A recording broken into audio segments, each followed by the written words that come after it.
The warning I couldn't ignore. The first warning didn't sound like a warning. It sounded like a glitch. A sharp crack cut through my headphones while I was inside the factory office, checking old blueprints under dim emergency lighting. Then silence. Then a voice, distorted, dragged through static, like it didn't want to be heard. If you can hear this, leave dense areas immediately. I froze. The message repeated. Not official. Not clean. No authority behind it. Just urgency. Infection spreads through contact. Do not wait.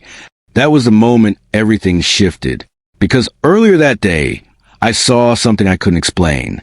A man collapsed in the middle of the road. No one helped. No one even got close. They just backed away. And now this.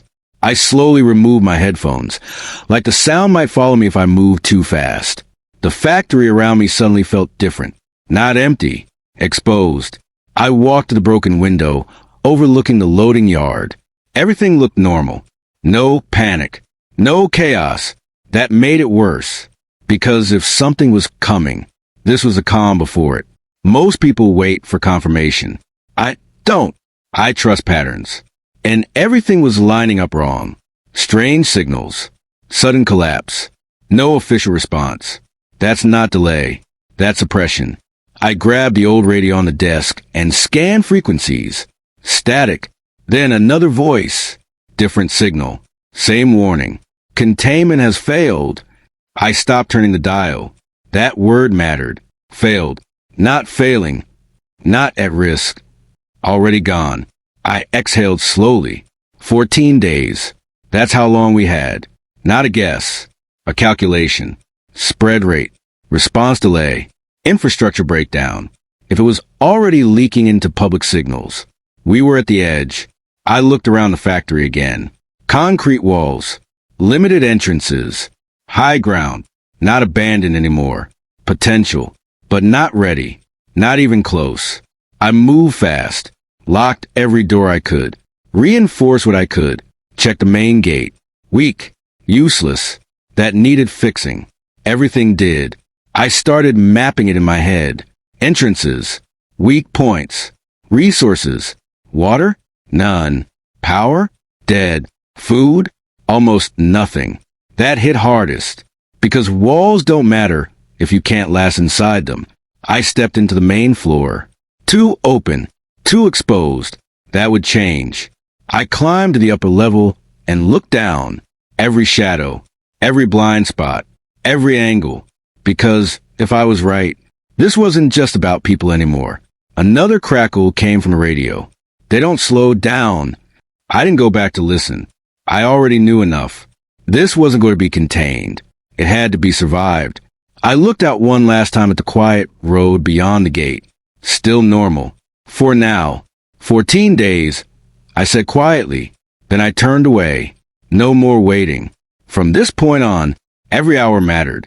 Because when the world realized what was happening, it would already be too late. And I planned to be ready before that moment arrived. Claiming the factory. I thought claiming the factory was the hard part. I was wrong. The moment I stepped fully inside, something felt off. Not broken. Not abandoned. Just not empty. And that was a problem. I didn't see anyone. But that didn't mean I was alone. I stood still in the center of the main floor, letting the silence settle around me. Not moving. Not rushing. Just listening. Because silence can lie. Structures make noise. Wind shifts things. Metal expands, contracts. But this felt aware. I exhaled slowly and started moving. Step by step. Every footstep controlled. Every corner approached like something might already be there. I began with the ground floor. Storage rooms first. Doors half open. Some locked. Some forced open long ago. I checked everything. Behind doors. Inside cabinets. Under collapsed equipment. Not just looking for people. Looking for signs. Something recent. Something out of place. Halfway through the sweep, I found it. A backpack. Torn. Dirty. Left near a side exit. I crouched down and opened it carefully. Empty. Except for a crushed water bottle and a piece of cloth ripped unevenly. No blood. No struggle. That was worse. Because it meant one thing. Whoever had this left in a hurry. I stood up slowly, scanning the room again. Same walls, same silence. But now it meant something different. This place had already been used. Maybe recently. And maybe not safely. I moved faster after that. Finished clearing the rest of the ground level. Then headed upstairs. The metal stairs creaked under my weight. Loud. Too loud. Noise travels. And right now, I didn't know who or what could hear it. The upper level gave me a better view. And a worse reality. Broken windows. Multiple access points. No internal barriers. If anything got in, it wouldn't slow down. That was the problem. I leaned against the railing, mapping everything again. Entrances, too many. Visibility, too open. Control, almost none. But the structure, still solid. That was enough. I went back down. Started with the main gate. The chain was weak. Rusted. Barely holding. I pulled it tight, testing the tension. It wouldn't stop force, but it would delay it. And delay was everything. I reinforced it with whatever I had. Metal rods. Wire. Scrap. Not clean. Not permanent. But stronger than the side entrances. 3 of them. All problems. One didn't close properly. One had no lock. One was barely hanging. I worked through them one by one. Barricaded from the inside. Heavy objects. Metal frames. Anything that slowed movement. Not sealing yet. Because sealing everything is how you trap yourself. I needed exits. Even if I never used them. By midday, my hands were raw and my shirt was soaked. And I wasn't even close to done. That's when it hit me. This place wouldn't be perfect in time. Not even close. And chasing perfect would get me killed. I stepped outside for a second, just to reset. The road looked the same. Empty, but quieter now. Too quiet. Like something had already changed. And I was just late to notice it. I turned back toward the factory. Still broken. Still exposed. Still unfinished. But now, it was mine. Not because I owned it. Because I chose it. And out here, that's the only thing that matters. I stepped back inside and shut the gate behind me. Secured it. Listened. Nothing. Good. For now. I looked across the factory again. Different this time. Not as a building. As a system. Something that would decide whether I made it through the next 14 days. Or didn't. And from this point on, anyone who came near it wouldn't be walking into an empty factory. They'd be walking into something that was already preparing for them. First signs of collapse. By day 3, the world outside stopped pretending everything was normal. And the first thing that disappeared was people. Not slowly. Not gradually. Just gone. Like something had already taken them. I noticed it from the upper level. Same position. Same broken window. Same road. But everything felt different. Cars were still there. More of them now. Abandoned at angles that didn't make sense. Doors left open. One still idling faintly. Like whoever was driving didn't even have time to turn it off. But no people. No movement. No explanation. That's what made it worse. Because people don't vanish without a reason. And whatever that reason was, it was already active. I stayed there longer than I should have, watching for anything that might break the pattern.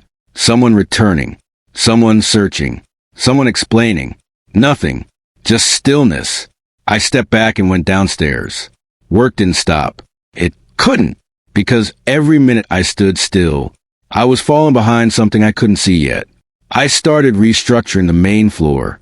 Less open space. More control. I dragged metal racks across the ground, repositioning them into rough barriers. Not full walls. Just enough to break movement. Because open space is where things move fast. And fast was something I couldn't afford to deal with. By midday, the sound started. Distant at first.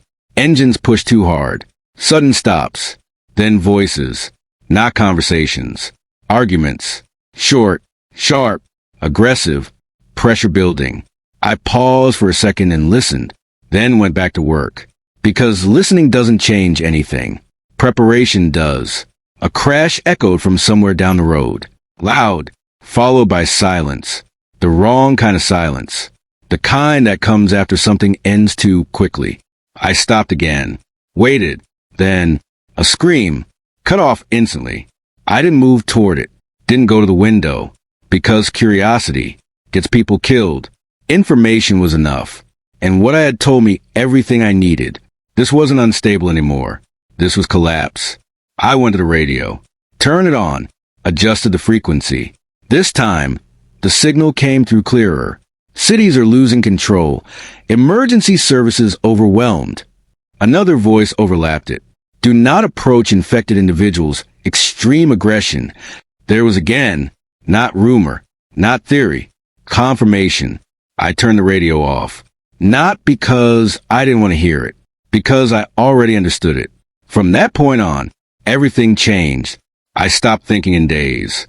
Started thinking in hours. Food wasn't supply. It was time. Water wasn't storage. It was survival length. Energy wasn't comfort.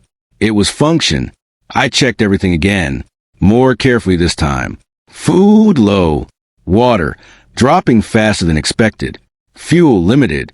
Not enough. Not even close. That realization hit harder than anything outside because it meant one thing. Soon, I'd have to leave. And based on what I was hearing, that window was closing. Fast. I moved through the factory again. Faster. Sharper. Refining everything I'd already done. Reinforcing weak points. Clearing movement paths. Reducing anything unnecessary. No wasted effort. No hesitation. Because hesitation was becoming more dangerous by the hour. By late afternoon, I went back upstairs.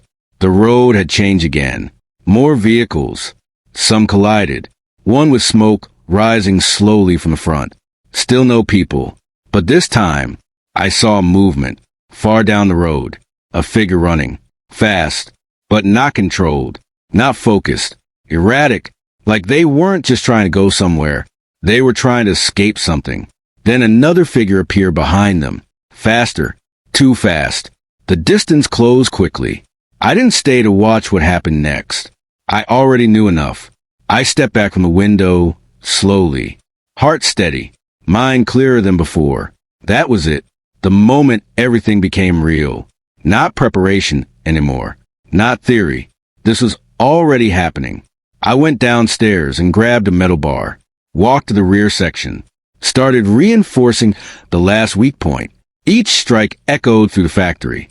Loud. Final. Because now, I wasn't preparing for something coming. I was already inside it.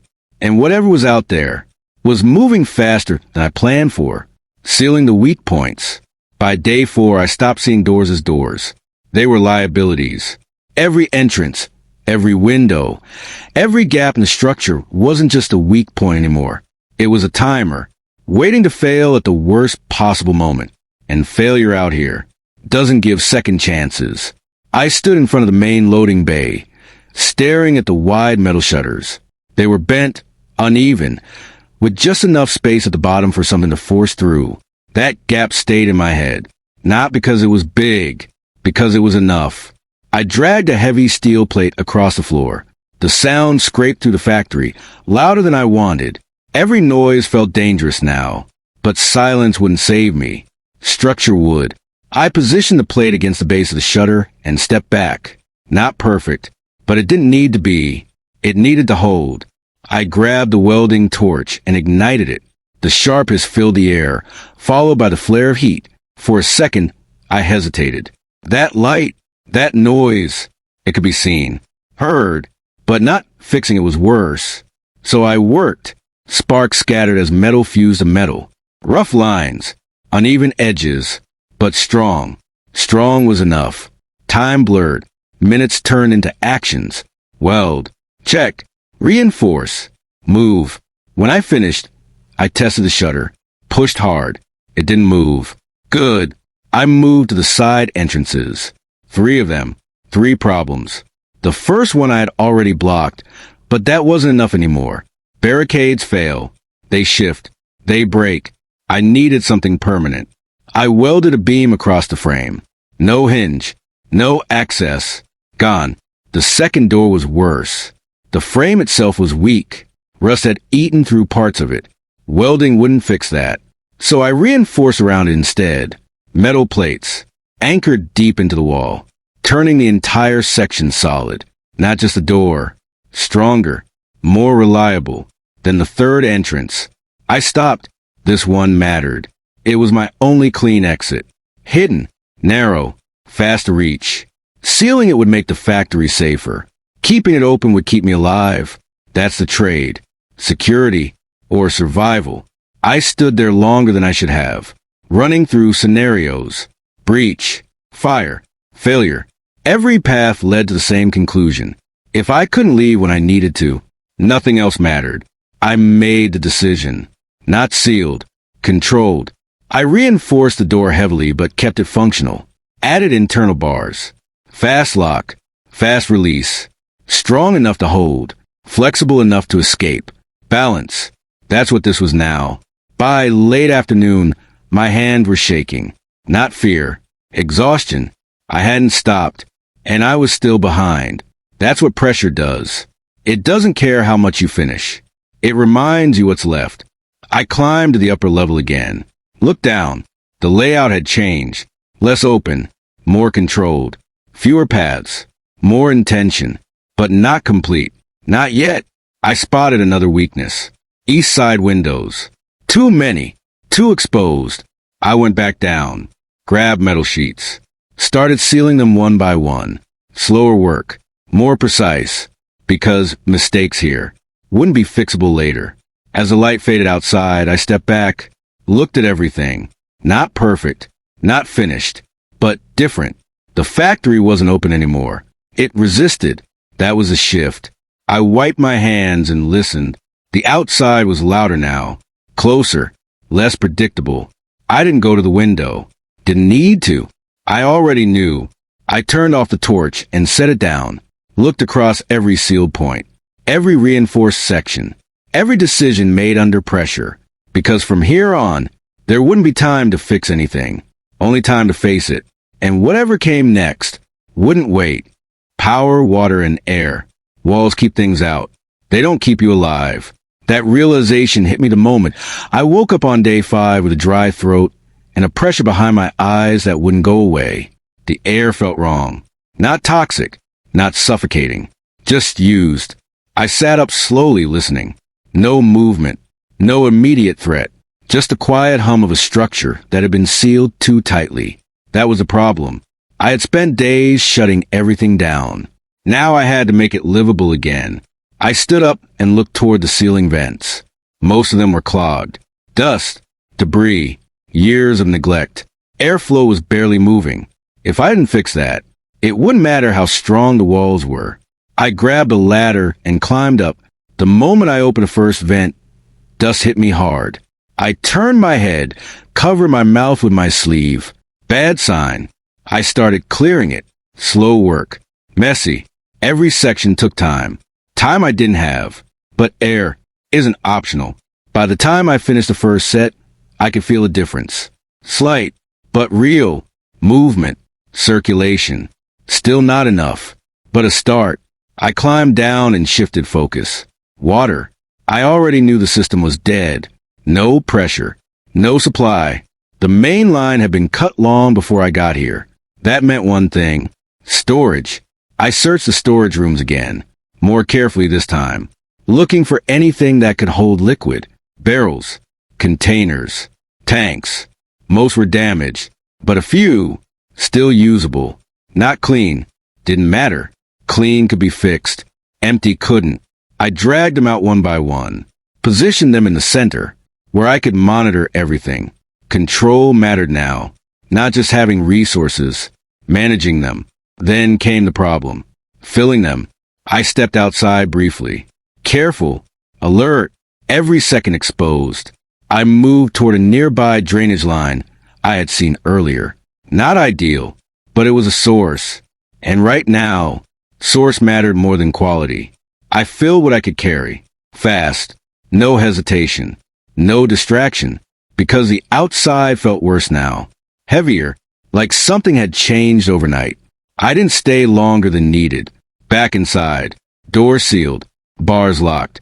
I secured the water. Covered. Separated, elevated, basic steps, critical impact. Then came power. The hardest part. The factory grid was dead. No external supply. But I remembered something. A generator. Maintenance section. I moved to it. Cleared the area again. More carefully. Dust. Rust. Disconnected lines. But intact. That was enough. I checked fuel. Low. Barely enough to test. I paused. If it failed, I'd lose both fuel and time. If I didn't try, I'd be blind later. I chose to test it. I adjusted the lines. Cleared the intake. Primed what I could. Then I started it. Nothing. Again. Weak sputter. Silence. I tightened one connection. Adjusted the choke. Tried again. This time, it caught. Rough. Unstable. But running. The sound filled the factory. Too loud. Too exposed. But I needed confirmation. Lights flickered on. Dim. Unsteady. But alive. That was enough. I shut it down immediately. Power wasn't something I could waste. Not yet. I stepped back. Looked around. Air improving. Water controlled. Power possible. For the first time, this place didn't just feel secure. It felt functional. Not complete. Not sustainable.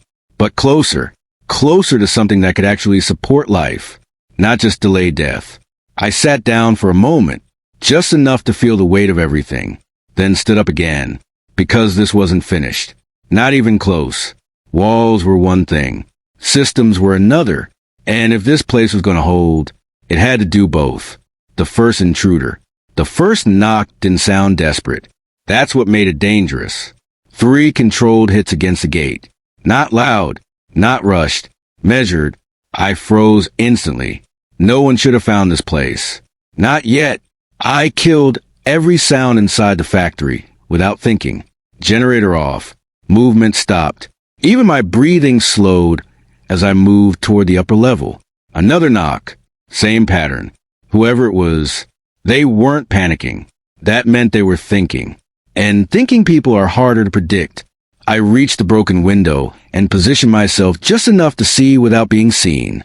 One person. Male. Mid-30s. Clothes dirty, but not torn. No visible injuries.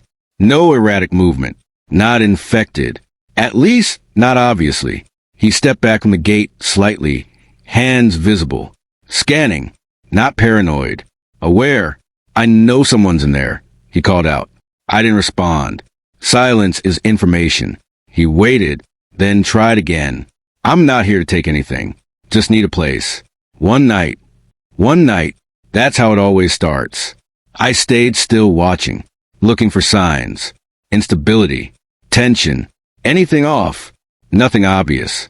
But that didn't mean safe. He shifted slightly, glancing behind him. That was the first crack. He wasn't worried about me. He was worried about something else. I've been moving for 2 days, he added. Whatever this is, it's spreading faster than people think. I moved back from the window and headed downstairs. Slow, controlled, thinking. Best case, he helps. Worst case, he breaks everything. No middle ground. I stopped a few feet from the gate. Still inside. Still unseen. Step back, I said. My voice sounded colder than I expected. He stepped back immediately. Good. What do you want? I asked. One night. No weapons. A pause. Too long. One, he said. Knife. Honest. Or smart. Drop it. Metal hit concrete. No resistance. That made it harder. Turn around. He did. Slow. Controlled. No sudden movement. You weren't alone out there? I asked. He hesitated. Just for a second. But that was enough. Because out here, hesitation usually means something you're not saying. I lost them, he said. Not the same as no. Not the same as truth. I stayed silent for a moment, thinking. This wasn't about him. This was about the system. Rules. Once broken, they don't reset. If I let him in, everything changes. Resources, risk, control. But if I didn't, I already knew what that meant too. I looked at the ground near the gate. The knife, used, practical, like mine. I exhaled slowly. Stay where you are. I moved to the side entrance. Opened it just enough. Controlled entry. Walked to the side. Slowly. He followed without question. That mattered. When he reached the door, I stepped back. Inside. Then stop. He stepped in. I closed the door immediately. Locked it. Secured it. Now he was inside. And everything felt different. The factory wasn't just mine anymore. Not completely. We stood there, measuring each other. Name? I asked. Rafik. I nodded. Didn't give mine. Not yet. He looked around. The walls. The barricades. The system. You built this. Enough of it. He exhaled slowly. You know what's coming. I do. Silence. Then, I won't cause problems, he said. Just need time. I studied him. Longer this time. Then spoke. One night. Relief. Controlled. Not exaggerated. That's all I need. I didn't answer, because I wasn't sure that was true. And deep down, I already knew something else. This wasn't the last time someone would find this place. And next time, it wouldn't be this simple. Supplies running thin. I noticed in the quiet. Not during work. Not during movement. When everything slowed down, that's when it felt wrong. I was sitting near the central floor, turning a water container slowly in my hands. I had filled it just 2 days ago. It shouldn't have been this low. Across from me, Rafik was eating. Slow. Measured. Not wasting anything. But still, consuming. And that changed everything. I stood up and checked the rest. One by one. Every container. Every supply point. No guessing this time. No assumptions. Food. Lower than expected. Water. Dropping too fast. Fuel. Barely stable. I stepped back. Let the numbers settle. This wasn't a shortage. This was a mistake. My mistake. I leaned against the wall, running the calculations again. Before, it was simple. One person. Controlled usage. Predictable drain. Now, everything shifted. Something wrong. Rafik asked. I didn't answer right away, because saying it out loud made it real. We're using more than we have, I said. He nodded slightly. 2 people, he replied. Not just that, I said, because that's what made it worse. It wasn't double. It was more. More movement. More energy. More variables. More risk. I crouched down near the water containers again. Measured properly. Not visually. Mentally. Converted everything into one thing. Time. How long? He asked. I hesitated. Then answered. If nothing changes, less than 10 days. Silence. Heavy. Because we both knew what that meant. 14 days was a target. 10 days was a limit. That gap, that's where people break. Or take risks. I stood up and started pacing. Options. Rationing. Works short term, but weakens you. And weak people make slow decisions. Slow decisions don't survive outside. Cut consumption further. Possible, but dangerous. That left one option. I stopped, said it out loud. We go outside. Rafik didn't react immediately. Just looked at me. Then nodded. Yeah, he said quietly. I figured. No argument. No hesitation. That told me everything. He already knew. I walked the rough map I had scratched onto a metal sheet. Nearby structures. Roads. Possible supply points. All based on memory. Not reliable, but enough. We move fast, I said. No wandering. No searching longer than needed. And if it's worse than we think, it is worse than we think. That wasn't fear. That was fact. He nodded again. Then we don't get a second try. Exactly. I stepped back and looked around the factory. Every wall, every barrier, everything I built to stay inside. Now, I was planning to leave it. That felt wrong. But staying without resources was just slower death. I picked up one of the containers again. Too light. Set it back down. Tomorrow, I said. No delay. No waiting. Because waiting was already costing us. Rafik stood up. I'll be ready. I believed him. That wasn't the issue. The issue was everything outside. I looked toward the exit door, the one I kept as a choice, the only way out. I stood there for a second, because once we stepped through it, everything changed. Inside, we had control. Outside, we had nothing. I took a slow breath, steady, focused, because this wasn't about fear. It was about timing, and we were running out of it. I looked back at the supplies one last time, measured again. Days. That's all they were now. Not items. Not time. And for the first time since I got here, the factory didn't feel like enough. Venturing outside, the door felt heavier than it should have, not because of the metal, because of what was behind it, and what wasn't. I stood there with my hand on the bar, feeling the cold surface under my palm. Inside, everything was controlled, every path mapped, every risk measured. Outside, none of that applied. You ready? Rafik asked quietly. No, but that didn't matter. Stay close, I said. I lifted the bar slowly, controlling the movement so it didn't echo. Every sound mattered now. I opened the door just enough to see. The road looked the same. Empty. Still, but it felt different. Like something had already passed through and left nothing behind. I stepped out first. No hesitation. Because hesitation gets you caught halfway. Boots hit the ground softly. I scanned left, right, behind. Clear. For now. Rafik stepped out behind me, closing the door carefully. No noise.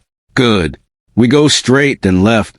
I said, nearest supply point should be 2 blocks. Should be, he asked. Memory. Not certainty. He didn't question it. We moved. Fast. But controlled. There's a difference.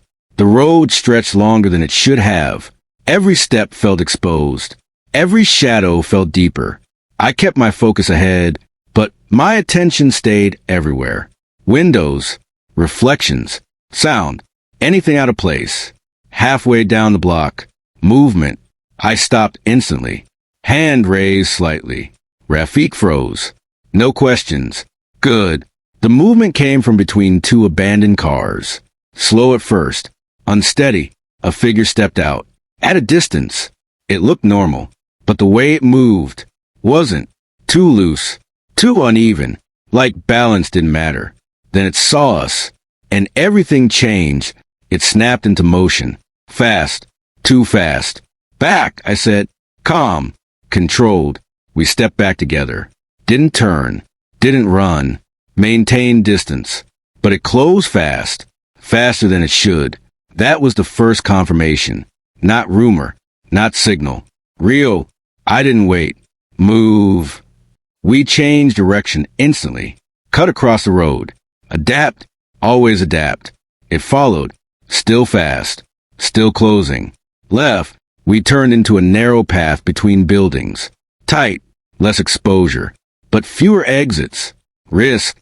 Necessary. I grabbed a metal pipe as we passed. Not ideal. Enough. The sound behind us got closer. I stopped suddenly. Turned. It came into the path. Closed now. Up close. There was no doubt.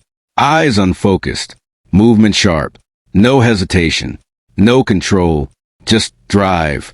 I didn't hesitate. One strike. Clean. Enough to stop its forward momentum. It dropped. I stepped back immediately. No confirmation. No delay. Time mattered more. Go. We moved. Faster now. No testing. No hesitation. The world outside had already changed. We reached the supply location. A small storage shop. Door half open. Bad sign, but expected. I approached carefully. Checked the frame. The ground. The interior. Nothing immediate. We went inside. Quick sweep. Empty. Mostly cleared, but not completely. Some supplies left behind. Water, canned food, enough. We grabbed everything we could carry. No sorting, no perfection. Function only. Every second inside increased risk. Done. Rafik said, move. We exited immediately. Different route back. Never returned the same way. The streets felt tighter now, like space itself was closing in. We didn't see another one, but that didn't mean safe. Just timing. When the factory came into view, something inside me settled. Not relief, recognition. We reached the door, opened fast, entered, sealed, locked. Only then, I stopped. Only then, I breathed. I looked at the supplies. Not enough, but necessary. Then I looked at the door, the line between two worlds, and I understood something clearly. Outside wasn't collapsing anymore. It had already changed, and from now on, every time we stepped, the infection confirmed. I didn't sleep that night, not because I couldn't, because I understood too much. Every time I closed my eyes, I saw it again, the way it moved, the way it changed the second it saw us. Slow, then fast. No transition, no hesitation. That wasn't random. That was a trigger. I sat near the reinforced door, back against the metal, listening. The factory was quiet, but not calm. Every sound felt sharper now, more defined, like the silence was waiting for something to break it. And then, it did. Footsteps. Multiple. Fast. I stood up instantly. Rafik was already awake. "You hear that?" he whispered. I nodded. No doubt. We moved to the upper level without speaking. High ground. Visibility. Control. I reached the window and looked out. 3 figures. Running. 2 ahead. 1 behind. The distance between them was closing. Fast. "Look at that speed," Rafik said quietly. I didn't answer. I was watching the details. The one behind didn't slow, didn't adjust, didn't care about obstacles. Just moved, like nothing mattered except closing the gap. The first person stumbled. Just slightly. That was enough. The distance vanished. I stepped back from the window. I need to see more. That was it. Confirmation. Not theory. Not preparation. Reality. "They're faster than we thought," I said. Rafik followed me down. "How fast?" "Fast enough that distance doesn't matter anymore." That changed everything. Before, space meant time. Now, space meant nothing. I moved straight to the main floor, started adjusting the system. Barricades weren't enough anymore. I needed layers. Tighter, more controlled. I dragged a heavy metal rack across the floor, positioned it to narrow movement.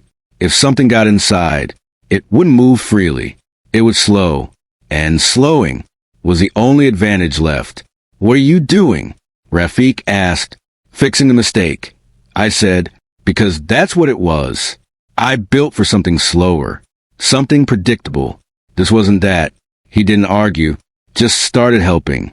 We worked fast. No wasted motion. Moved barriers. Tightened paths. Created choke points. Less space. More control. I went back to the upper level. Checked the windows again. Every weak point looked worse now. Not because they changed. Because I understood them better. I sealed 2 more sections completely. No hesitation. No need for visibility there. Information wasn't worth exposure anymore. Back down. Check the door. Bars. Hinges. Everything. Still holding. But now I knew holding didn't mean safe. Just temporary. I stepped back and looked at everything. The factory felt different. Tighter. More controlled. But also more dangerous. Because if something got in, there was nowhere left to go. Rafik noticed it too. "You think this holds?" he asked. I didn't answer immediately. Because the truth mattered now. "It slows them down," I said. That was it. Not protection. Delay. He nodded slowly. Understood. We stood there for a moment, looking at the same system, understanding it differently now. I walked back toward the center, stopped, listened. The outside was quieter again, but not calm. Not anymore. That version of the world was gone. I looked toward the door, then at the layers behind me. Every wall, every decision, every compromise. Because from this point on, survival wasn't about preparation. It was about adaptation. And whatever was out there was faster than anything I had planned for, reinventing the defense. By day 9, the factory stopped feeling like a shelter. It started feeling like a system. And systems don't rely on hope. They rely on structure. I stood in the center of the main floor, looking at everything I had built. Barricades, Reinforced doors. Sealed windows. It was solid, but it wasn't smart enough. What I saw outside changed the rules. Speed like that doesn't give you time to react. It forces you to already be in position before the threat arrives. That meant one thing. Layers. Not just walls. Decisions built into space. We built this wrong, I said. Rafik looked up. Wrong how? We built to stop entry, I said, not to survive a breach. That was a shift, because nothing holds forever. Eventually, something gets through, and when it does, what happens next decides everything. I grabbed a piece of metal and started marking the floor. Rough layout. Zones. Movement paths. Outer layer holds as long as possible, I said. If it fails, we fall back here. I marked a second position. Deeper. Controlled. Then here. I added, marking a third. Smaller. Tighter. Rafik stepped closer. And after that, I didn't answer immediately, because that part mattered most. I looked toward the reinforced side door. The exit. Not defense. Escape. The word stayed between us. Heavy, because building an exit means accepting something. You might lose everything else. We didn't say it. We just started working. First change. Movement control. I repositioned barricades into angled paths. No straight lines. Because straight lines mean speed, and speed kills. Next, choke points. Tight sections where only one could pass at a time. Narrow. Reinforced. No room to build momentum. Here, I said, placing a metal frame across one path. If they reach this point, we hold. Rafik tested it. One at a time, he said. Exactly. Not stopping them. Reducing them. I moved to the upper level. Height wasn't just advantage anymore. It was strategy. I cleared the walkway. No obstacles. If we had to retreat. No hesitation. I reinforced the railing. Not for strength. For use. A final push point. Last line before falling back again. The factory kept changing. Less open. More controlled. Every space had a purpose. Every movement had direction. By late afternoon, it didn't feel like the same place. It felt tighter. Like it was guiding movement. Forcing decisions. I stepped back. Looked at the full layout. Outer defense. Fallback zone. Final hold. Exit. 4 layers. Each one buying time. Each one built knowing the last one would fail. That was the hardest part. Building something, while knowing it wouldn't be enough. Rafik leaned against the wall. This place is different now, he said. I nodded. It has a plan. Before, it was protection. Now, it was strategy. We walked through it together. Testing flow. Entry. Retreat. Positions. No confusion. No wasted movement. Because confusion gets you caught, and getting caught doesn't give second chances. As the light faded outside, I stopped and listened. The world beyond the walls was louder, more active, closer. I looked at the door, then at everything behind me. We don't make this perfect, I said. We make it last. Rafik nodded. No hesitation, because now he understood. This wasn't about building something unbreakable. It was about building something that doesn't fail all at once. I took a slow breath. Everything was in place. Not finished, never finished, but ready. And for the first time, I wasn't just reacting anymore. I was preparing for failure, because whatever came next would test everything. And this time, I intended to be ready before it hit. Sleepless decisions. By day 11, sleep stopped feeling like rest. It felt like a risk. I lay on the cold floor near the central zone, eyes open, staring at the ceiling vents. Air moved through them slowly, steady, controlled. Unlike my thoughts, every sound pulled me back up, every shift in metal, every faint echo. Everything sounded like something starting, something getting closer. I stopped trusting silence. That was the first problem. You need to sleep, Rafik said. I replied. I wasn't. Not really, because the moment I drifted too far, my mind snapped back, running scenarios, rechecking plans, fixing problems that didn't exist, or maybe did. That's what exhaustion does. It blurs the line. I sat up slowly, pressing my hands against the floor. Cold, solid, still here. That mattered. I stood up, walked through the factory again. Same path, same layout, but it felt different. Every corner looked weaker. Every barrier felt less reliable. Not because they changed, because I had. I stopped at the first choke point, checked it, still solid. No movement, no weakness. I moved on. Second layer. Same result. Final hold. Unchanged. Everything was exactly where it should be.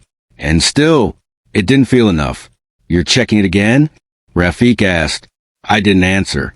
Because I didn't have a reason. Just a feeling. And feelings don't belong in systems. I moved to the upper level. Checked the windows again. All sealed. No gaps.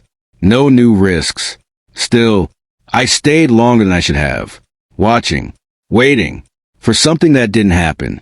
When I came back down, Rafik was watching me. Not confused. Not worried. Observing. You're going in circles, he said. I'm making sure, I replied. You already did. That hit harder than expected, because he was right. But it didn't stop the need. I walked past him, checked the door again. Bars, hinges, alignment, same as before. No change, still secure. I stepped back, exhaled. This wasn't about the factory. It was about control. And control was slipping. Not outside, inside, in here. I sat down near the door, head resting against the metal. For a moment, everything went quiet. Not outside, inside my head. And then a thought came. Clear, sharp. What if you missed something? Not a big failure. Something small. A weak point. A loose connection. Something that wouldn't matter. Until the exact moment it did. That's how systems fail. Not all at once. Piece by piece. I stood up again. Before I could stop myself. Enough, Rafik said. I froze. You're not fixing anything now, he continued. You're looking for problems. I turned toward him.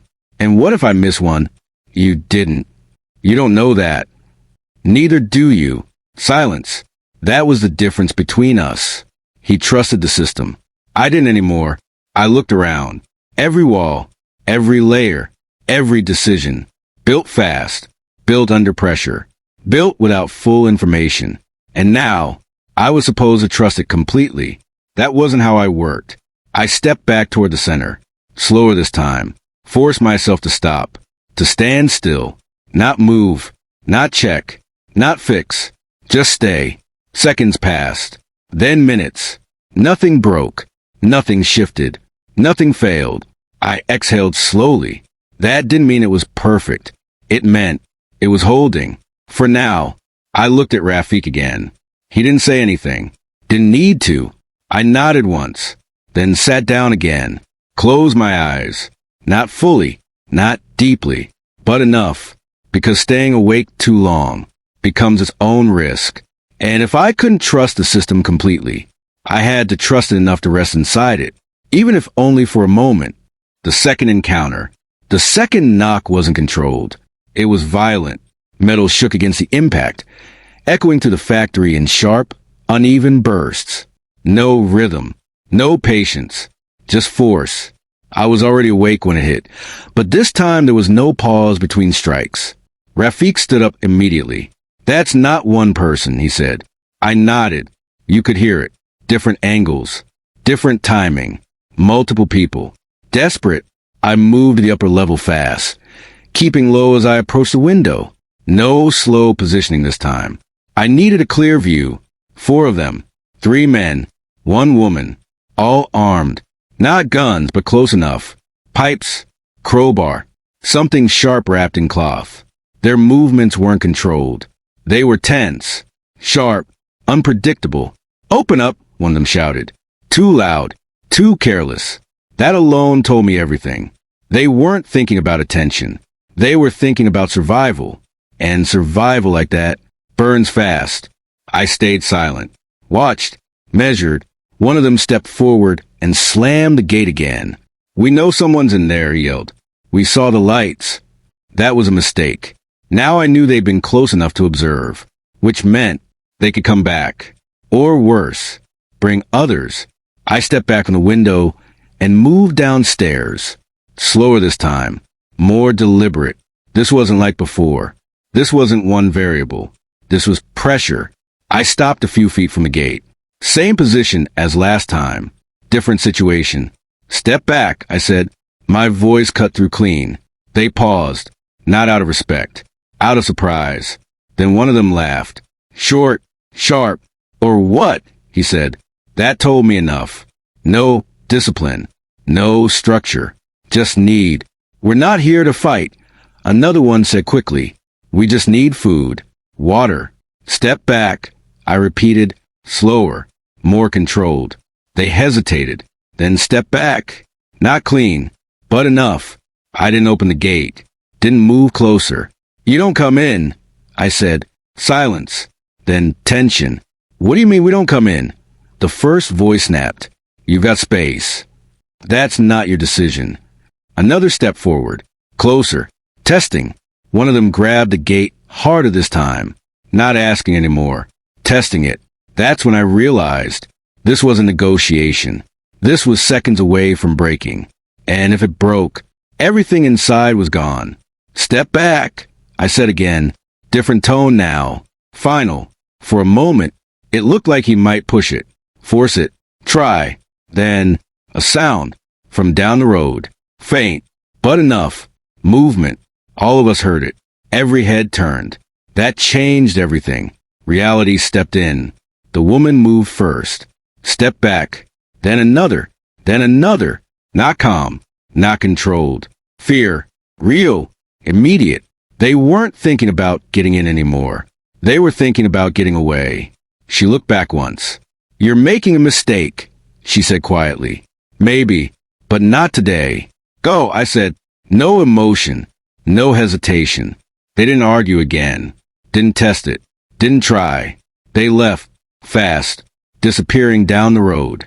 I stayed where I was. Listening. Making sure. Then stepped back. Rafik was watching me. You didn't even consider it, he said. I did. Just not for long. He nodded slowly. Understood. Because now it was clear. This place wasn't just a shelter anymore. It was a line.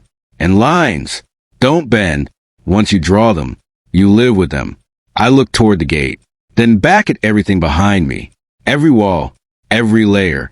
Every decision. Because from this point on, the rules were set. Not everyone gets in. And once that line is drawn, you don't cross it again. The first wave, the first impact didn't sound like a warning. It sounded like something breaking. A full-force collision slammed into the main gate, sending a sharp vibration through the entire structure. Metal groaned. The chain snapped tight. I was already moving before the sound finished. Rafik didn't speak. He didn't need to. This wasn't random. This was it. Another impact. Harder. Closer together. I took the stairs fast, keeping control even as adrenaline tried to rush everything. When I reached the upper level and looked out, I saw them. More than expected. Not a few. Not scattered. At least a dozen. Moving toward the same point. The gate. They're not wandering, Rafik said behind me. No, I replied. They're reacting. That was worse. It meant something had pulled them here. Sound. Movement. Us. Another body slammed into the gate. Then another. Not coordinated, but constant. I stepped back. Positions.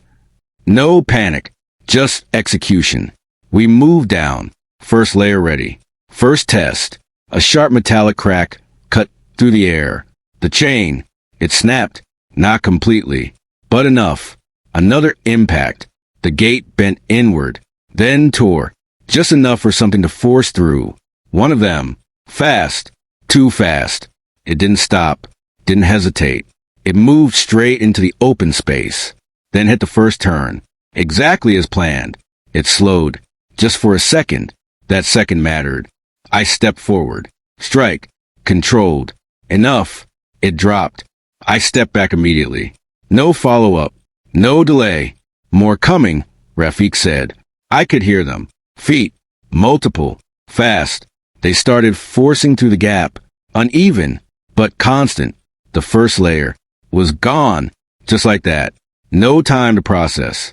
Only time to move. Fall back. We shifted to the second zone. Clean. No hesitation. The path narrowed. Controlled. This was where it mattered.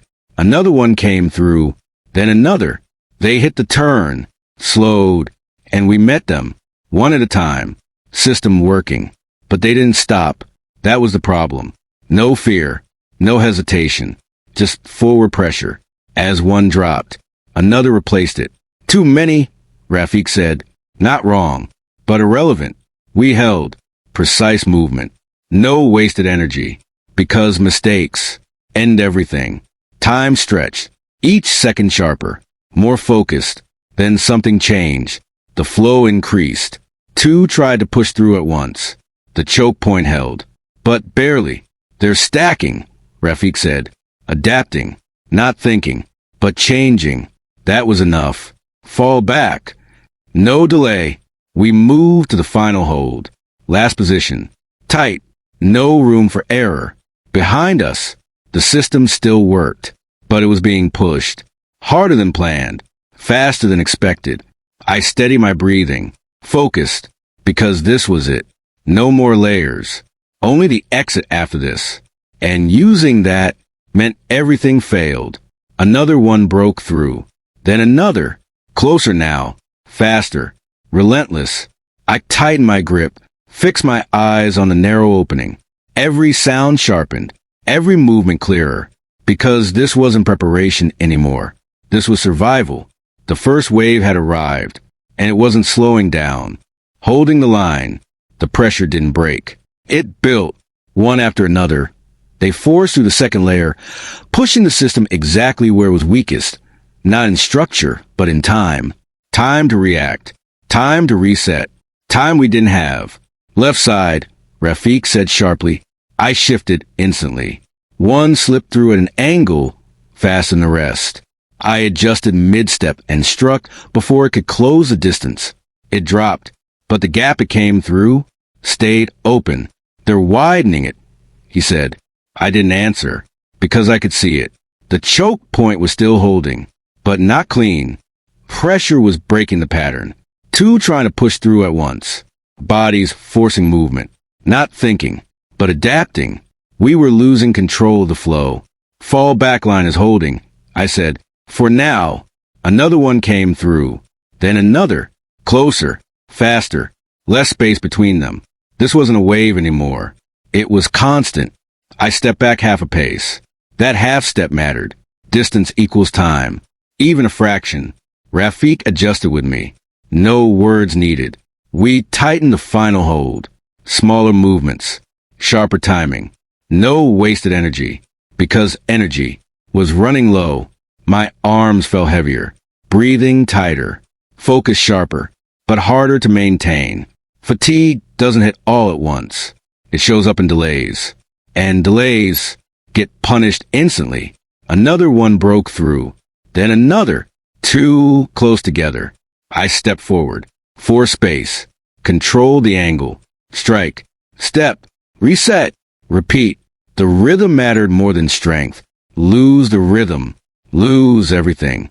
Behind them, more were forcing through. The second layer was failing. Not collapsing. Overwhelmed. That difference didn't matter anymore. Listen, Rafik said. I heard it. More movement outside. More impacts. More coming. That changed everything. This wasn't ending. It was growing. I tightened my grip. Adjusted again. No panic. Just awareness. Because panic wastes time. And time was already gone. One slipped through low. Different angle. I reacted late. For a split second, everything slipped. And that was enough for it to get closer than anything before. Close enough. That I felt it. Its movement. Its speed. Its presence. Right there. That was the moment. One mistake. And it was over. I forced it back. Hard. Regained position. But the message was clear. The margin was gone. You good? Rafik asked. Still here. Not the same. But enough. Another push. Stronger. 3 tried to force through at once. The space held. Barely. Metal groaned. Structure shifted. Not failure, but close. We can't hold this pace, he said. I knew, but saying it didn't change anything. We had 2 options. Hold or leave. I glanced at the exit. Still there. Still sealed. But opening it now was risk I couldn't control. So I stayed. We held. One more. Then another. No gap. No reset. Just pressure. Constant. Relentless. Rafik stepped in once. Covered a delay I couldn't recover fast enough. That was it. The line was thin now. Too thin. No room for mistakes. No room for hesitation. I steadied myself. Focused forward. Not thinking ahead. Not planning. Just reacting. Moment to moment. Second to second. Because that's what it had become. Not survival in days. Not even hours. Seconds. Measured. Earned. I fixed my eyes on the opening. Another shape pushed through. Then another behind it. No end. No slowing. Just pressure. And all we could do was hold the line. For as long as it held us alive. What the fortress cost me. When it finally stopped. It didn't feel like survival. It felt like silence. The kind that comes after something ends. And leaves something behind. I stood there, breathing slowly, listening. No movement. No impact. No pressure. Just a factory. Holding. I looked around. Bent metal.